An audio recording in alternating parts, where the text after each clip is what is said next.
নবরাত্রির নবম দিনে পূজিতা হন দেবী সিদ্ধিদাত্রী। দেবী অষ্টসিদ্ধি দান করেন, তাই তিনি সিদ্ধিদাত্রী। এই অষ্টসিদ্ধির সাক্ষাৎ ব্রহ্মবিদ্যা। কথিত আছে অর্ধনারীশ্বর রূপে পরমেশ্বর শিবের বাম অঙ্গে দেবীর অবস্থান।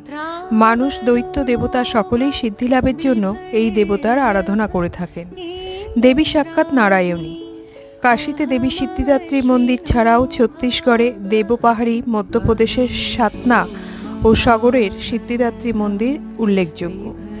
দেবী ভাগবত পুরাণ অনুযায়ী স্বয়ং মহাদেব দেবী পার্বতীকে সিদ্ধিদাত্রী রূপে পুজো করেই সিদ্ধিলাভ করেছিলেন।